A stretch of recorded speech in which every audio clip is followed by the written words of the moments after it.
Welcome to my channel. Poush Parbon উপলক্ষে আমি তৈরি করে নিচ্ছি দুধ পুলি।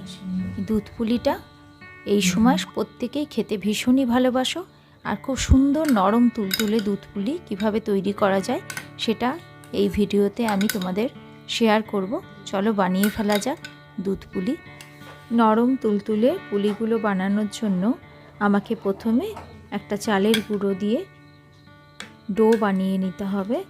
প্রথমে আমি সেই চালের গুঁড়ো দিয়ে কিভাবে এই ডোটা তৈরি করছি সেটাই তোমাদের সঙ্গে শেয়ার করে নিই।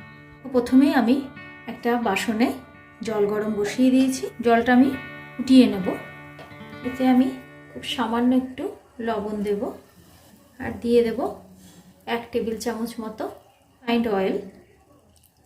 গ্যাসের ফ্লেমটা কমিয়ে আমি এর মধ্যে চালের গুঁড়োটা দিয়ে দেব।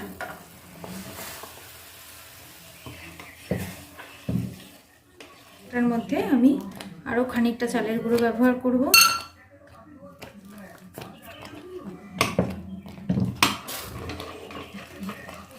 আমি অল্প অল্প করে চালের গুঁড়ো মিশিয়ে এটাকে শক্ত তৈরি করে নেব। তো হওয়া পর্যন্ত এটাতে চালের গুঁড়ো ব্যবহার করতে হবে। এবার আমি গ্যাসের ফ্লেমটা অফ করে দিয়ে একটা ঢাকা দিয়ে দেব। এবার এটা আমি একটা বাটিতে ঢেলে নিচ্ছি। প্রথমে আমি অল্প খানিকটা মাখিয়ে নেব। এবার আমি হাতে একটু ঘি মাখিয়ে নেব। এটাকে ভালো করে ময়দার মতো মেখে নেব। খুব গরম, একটু গরম গরমই এটা মাখতে হবে। এবার আমি এরকম ছোট ছোট গোল গোল গুলি বানিয়ে নেব প্রথমে, তারপর পুলি শেপ দেব। মোটামুটি অনেকগুলো গুলি আমি তৈরি করে নিয়েছি। এই গুলিগুলো 2 হাত দিয়ে এরকম করে গোল পাকিয়ে নেব। এটা যত সুন্দর সেদ্ধ হবে চালের গুঁড়োটা তত সুন্দর স্মুথ হবে। গায়ে দেখো একটুও ফেটে নেই, সুন্দর মসৃণ হয়ে গেছে। এবার আমি পুলিগুলো তৈরি করে নেব। আমি পুলিতে পুর দেওয়ার জন্য ক্ষীর বানিয়ে নিয়েছি। ক্ষীরের সাথে চিনি দিয়ে আমি একটা স্টাফিং রেডি করেছি। তোমরা এটা নারকেলের পুরও দিতে পারো। এবার এই গুলিগুলোকে এরম এরম করে একটা বাটির মতন করে নেব। আমি পুলিগুলো খুব ছোট্ট ছোট্ট তৈরি করব। ছোট্ট ছোট্ট পুলি দুধ পুলিতে খেতে খুব ভালো লাগে। এটা নিজেদের ইচ্ছা অনুযায়ী, ইচ্ছা করলে বড়ও তৈরি করতে পারো।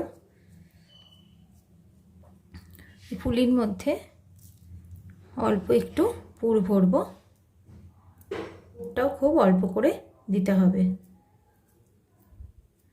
ছোট ছোট পুলি খেতে খুব ভালো লাগে।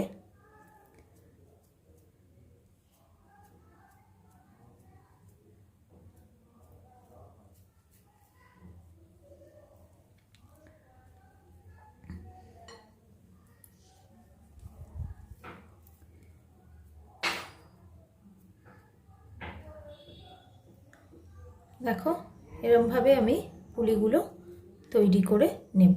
এগুলো তৈরি করতে করতে একটা কাপড়েতে ঢাকা দিয়ে নেবে। একটা করে বের করে তৈরি করবে, তাহলে বাকিগুলো শুকিয়ে যাবে না। গুলিগুলো শুকিয়ে গেলে তৈরি করতে গেলে অসুবিধা হবে। দেখো দুধ পুলির জন্য আমি কটা পুলি রেডি করে নিয়েছি। চালের গুঁড়োর মাখা আরও খানিকটা নিলাম। আবারও হাতে একটু ঘি মাখিয়ে নিলাম। এবার এটা দিয়ে আমি কিছু চষি বানাবো, যেটা দুধ পুলিতে দিলে আমার খেতে খুব ভালো লাগে। তোমরাও বানিয়ে দুধ পুলিতে দিয়ে দেখবে। দুধ পুলিগুলো ছাড়াও এই চষিগুলো এই পায়েসের মধ্যে ভীষণই ভালো লাগে। এইভাবে এতটুকুনি মতন নেব, নিয়ে এই রকমভাবে আমি চষিগুলো তৈরি করব। কিছুই না, একটু করে চালের গুঁড়ো নিয়ে হাতের উপর ডলে নিতে হবে। এটুকু নিয়ে দেখো এইভাবে আমি তৈরি করে নেব। দেখো বেশ কিছু পুলি আর চষি, যেটা আমি বললাম আমার ভীষণ ভালো লাগে এই দুধ পুলিতে, সেগুলো বানিয়ে নিয়েছি। এবার আমি এগুলো দুধে দিয়ে ফুটিয়ে দুধ পুলি তৈরি করব। আগে থেকে ঘন করে নেওয়া দুধ আমি ফোটাতে বসিয়ে দিয়েছি। দুধটা ফুটতে শুরু করে দিলে এবার আমি এই পুলিগুলো দিতে শুরু করব। ফুটতে শুরু করে দিয়েছে, এবার একে একে আমি পুলিগুলো দুধের মধ্যে দিয়ে দেব। গ্যাসের ফ্লেমটা এখন আমি লোতে রাখবো। এবার এতে আমি চষিগুলো দিয়ে দেব।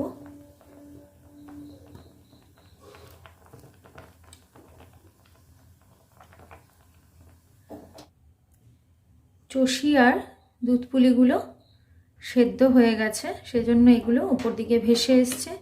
এবার এতে আমি পাটালি গুড় দিয়ে দেব, 2টো পাটালি দিলাম। এবার পরে মিষ্টিটা টেস্ট করে তারপরে বাকিটা দেব। পুলিটা কতটা মিষ্টি হয়েছে, এটা ঠিক হয়েছে কিনা মিষ্টির পরিমাণটা আমি একটু টেস্ট করে দেখব।